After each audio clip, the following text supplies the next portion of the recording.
Baik, Assalamualaikum warahmatullahi wabarakatuh. Penaikan kami dari kelompok 7 kami selesaikan terkait visual Comstock. Sebelumnya dan kami menyapa Bu Dian Diana selaku dosen pengajar. Next.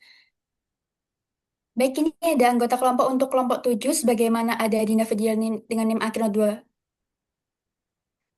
Adinda Fadila NIM akhir 020, ada Melisa Ervianti Putri dengan NIM akhir 027, ada Abidar Delia dengan NIM akhir 092, dan Sefania Parahapsari dengan NIM akhir 102. Next. Untuk latar belakang sendiri, di mana metode visual Comstock ini menaksir sisa makanan dengan pengamatan langsung menggunakan skala kategori, sehingga cepat, murah, dan praktis, tetapi akurasinya sangat bergantung pada keterampilan pengamat dan beresiko salah estimasi. Sehingga diperlukan pelatihan dan kalibrasi agar mendekati akurasi penimbangan. Sesuai tujuannya yang terlampir pada layar. Next. Rakit ini merupakan metode visual Comstock pada praktikum ini. Itu ada tiga sesi. Sesi pertama penimbangan awal, menimbang berat awal tiga jenis makanan, padat, lunak, dan cair per komponen menu, lalu hasil penimbangan itu dicatat atau difoto sebagai data awal. Lalu sesi kedua penilaian visual Comstock, makanan itu dikonsumsi dan disisakan sebagian, dan mahasiswa menilai persentase sisa makanan secara visual menggunakan skala 4, 6, dan 7. Lalu sesi ketiga penimbangan sisa, menambah kembali sisa makanan dan dicatat data digunakan untuk memberikan hasil visual Comstock dengan penimbangan sebenarnya. Perbandingan metode visual Comstock versus food waging dan menghitung berat sisa, berat konsumsi, dan asupan zat gizi pasien. Nah, ini merupakan perhitungan kebutuhan pasien di mana didapatkan energinya sebesar 2414 dengan kebutuhan protein, lemak, karbo, serat sebagai berikut. Nah, ini merupakan perbandingan visual Comstock dengan food waging. Ada 4, 6, dan 7 skala di bawah ini. Oke, lanjut kepada analisis zat gizi makanan padat. Apabila dilihat di sini sudah tertera untuk akurasi pengurus 1, pengurus 2, 3, dan 4, di mana apabila dilihat ini masih terjadi underestimasi dan overestimasi, terutama underestimasi pada zat gizi, energi, protein, lemak, dan karbohidrat, dan mengalami overestimasi pada zat gizi fiber. Tetapi ada ketepatan pada skala 7 protein ini pada pengukur 2. Lalu lanjut kepada analisis zat gizi makanan lunak, di mana hampir keseluruhan ini hampir sama, di mana mengalami underestimasi pada zat gizi, energi, protein, lemak, dan karbohidrat, sementara fiber masih mengalami overestimasi. Tetapi pada pengukur 4, pada protein skala 4, 6, dan 7 ini mengalami overestimasi sendiri. Lalu ini adalah analisis zat gizi makanan cair yang terakhir.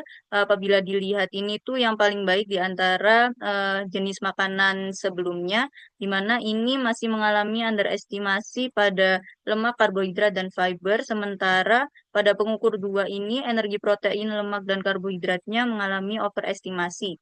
Sementara ada ketepatan dengan WFR di mana eh, energi, protein pada skala 4 dan 7 mengalami ketepatan seperti WFR.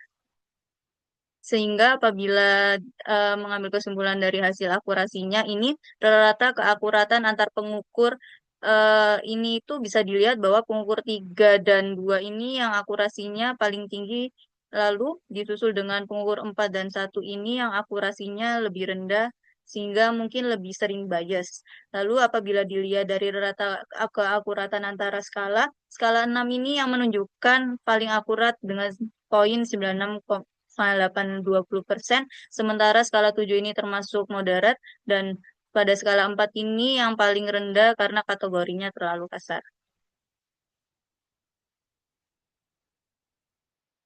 Baik, selanjutnya merupakan kelebihan dan juga kekurangan dari visual Comstock dengan 24 hour, di mana kelebihannya sendiri meliputi lebih objektif karena tidak bergantung pada daya ingat responden, tidak terpengaruh flat slope syndrome, serta lebih akurat untuk menilai sisa makanan. Sementara kekurangannya adalah memerlukan enumerator terampil karena estimasi visual harus tepat, tidak mencatat detail resep dan juga bahan campuran, lebih beresiko terjadi overestimate atau underestimate, serta tidak cocok untuk survei asupan gizi harian lengkap. Next.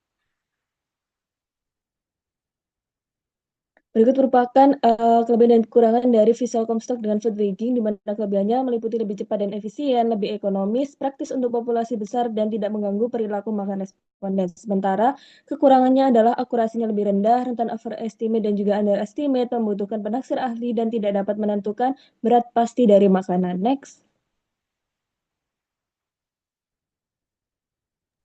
Baik, untuk kesimpulannya yaitu akurasi Comstock ini dipengaruhi oleh tekstur makanan, skala dan kemampuan pengukur, sebagaimana makanan padat dan lunak ini banyak biasnya dari underestimate untuk protein dan lemak dan overestimate untuk energi. Sedangkan makanan cair ini lebih akurat dan mendekati WFR. Bisa disimpulkan bahwa skala 6 ini poin yang paling tepat dan Comstock ini cepat, praktis, tapi kurangnya untuk kurang detail dan kurang akurat dibandingkan WFR atau 24-hour food recall. Sebagaimana sarannya yaitu lakukan pelatihan pengukur dan gunakan skala 6 poin, lakukan kalibrasi dengan WFR, dan hati-hati pada makanan padat dan lunak karena Comstock ini lebih aman digunakan pada makanan cair.